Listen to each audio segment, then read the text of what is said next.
tem uma passagem que ela é tão poderosa e tão poucas vezes pregada. Ela fala o seguinte: quando um homem é liberto, mas o interior dele não é preenchido, ele tem como um espaço limpo e arrumado. É assim que a Bíblia trata. Ou seja, foi desocupado, mas não foi reocupado. Então agora está melhor do que antes, porque está limpo e está em ordem. A Bíblia diz que esse espírito que saiu vaga e volta com outros espíritos para reocupar. Só é possível reocupar se aquele lugar ainda estiver vazio. O que a palavra está dizendo é que o milagre que a gente vai viver não tem a ver só com Deus tirar o que não é de Deus, mas tem a ver com Deus nos encher com aquilo que é de Deus. Irmão, o que vai mudar o teu ano não é só Deus retirar a carga, mas é Deus colocar a capa. Não é só Deus retirar o medo, mas é Deus colocar mais fé. Não é só Deus retirar a dúvida, mas é você deixar Ele encher você de uma firme convicção.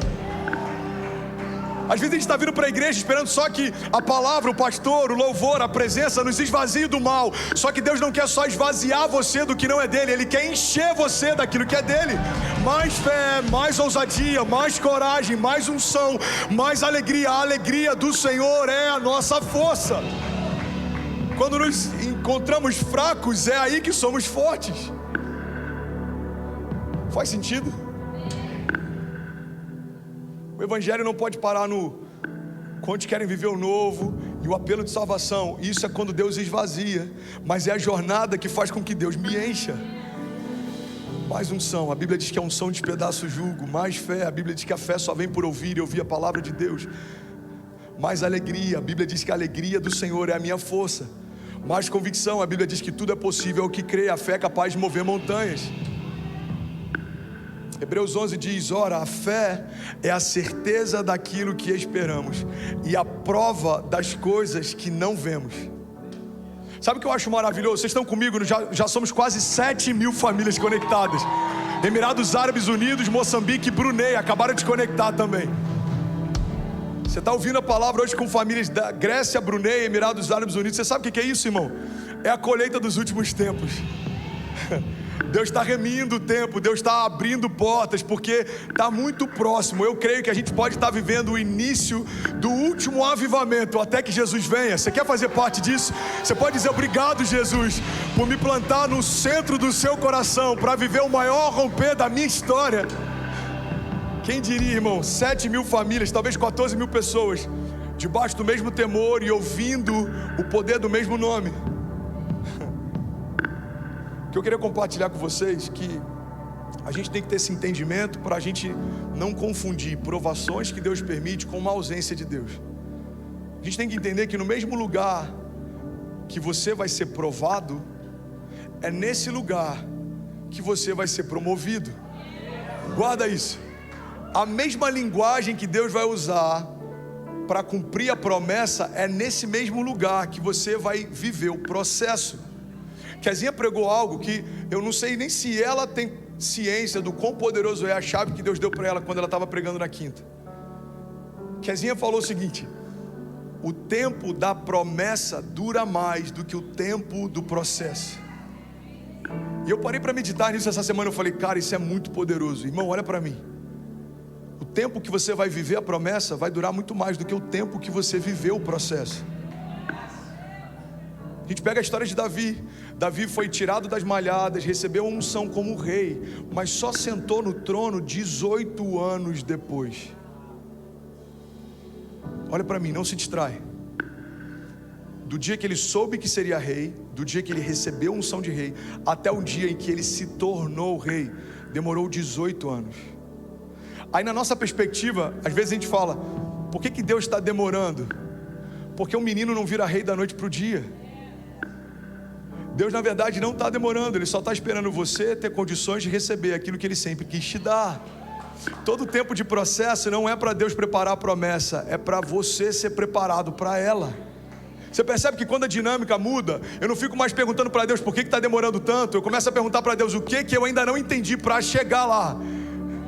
Porque se Deus te deu uma palavra, você vai governar nessa área. Irmão, as suas perguntas têm que ser: Deus, o que ainda falta para eu estar no lugar que você já preparou para mim? O que eu ainda não entendi? Quais são os passos que eu tenho que dar? O processo não é um problema, o processo é uma bênção, o processo é a ponte, o processo é o que te capacita, te gabarita, o processo é o que te leva até o lugar que Deus te prometeu. Você está comigo? Diga amém. A gente pega a história de Davi, 18 anos de processo, governou por 40 anos, 40 anos de promessa, mais do que o dobro do tempo que ele esperou, é o tempo em que ele viveu o que Deus prometeu. Faz sentido? Só que eu estava meditando nisso essa semana, eu falei, cara, eu acho que é ainda mais poderoso do que a gente entendeu. Porque quando eu comecei a pegar alguns personagens bíblicos para tentar estudar quais que esperaram mais, você pega a história de Noé, você pega a história de Abraão, você pega a história de José, só que cheguei em um personagem que a conta não fecha. Não fecha. Jesus viveu 30, seu ministério durou 3 e ele morreu. Aí eu falei, Deus, com Jesus essa conta não fecha, porque o tempo de processo foi maior do que o tempo da promessa. E aí Deus falou comigo algo. Alguém quer ouvir algo essa manhã? Se a gente olhar de forma natural, o tempo do cumprimento da processo em Jesus foi menor do que o tempo do processo. Mas o que Deus cumpriu em Jesus não termina na cruz, começa nela. Então a Bíblia diz que depois de 3 anos e meio ele morreu, foi crucificado, se entregou, ficou no Hades durante 3 dias, mas ao 3º dia ele ressuscitou, está assentado ao lado do Pai e governa pelos séculos dos séculos. Aí sabe o que eu lembrei? Eu falei, uau, o cumprimento da promessa em Davi não durou só o tempo em que Davi viveu a promessa, mas ecoa eternamente também, porque a Bíblia diz que 18 anos ele espera, 40 anos ele governa, mas a Bíblia também diz que nunca houve e nunca haverá um rei sobre Israel como foi Davi. Irmão, eu estive lá 2 anos atrás. O símbolo que está na bandeira de Israel até hoje é o símbolo do reinado de Davi. Sabe o que isso significa? Davi esperou 18, ele viu 40, mas ele morreu. E 2022 anos depois, a gente ainda está trazendo à memória o reinado que Deus estabeleceu sobre ele. Deixa eu compartilhar algo, irmão. Olha para mim em nome de Jesus. Uma das coisas que mais pode prejudicar o mover da igreja, e isso está acontecendo mais do que você imagina, é um desserviço para o evangelho. Quando as nossas pregações, mensagens, conferências e a nossa busca se concentra só naquilo que Deus pode fazer por nós nesse tempo que a gente está aqui. A gente não pode se esquecer que nós estamos governando em terra, mas o nosso chamado também é para os céus. Nós estamos vivendo milagres em terra, mas o que Deus tem para nós também continua nos céus. A igreja não pode ser, irmão, só um elixir para quem está passando mal, ou um empréstimo de favor financeiro para quem está em crise, ou uma palavra de renovo para quem está com medo. A igreja não é só para você se sentir bem hoje, a igreja é para levar você para um lugar que você vai governar com Ele para sempre. A gente está aqui falando das batalhas diárias de 2022, mas alguém pode estar ouvindo essa mensagem pela última vez. Então para você essa palavra hoje pode ter peso de renovo para o teu ano. Para alguém essa palavra pode estar tendo um peso de acesso para a eternidade. Você tem noção da profundidade disso?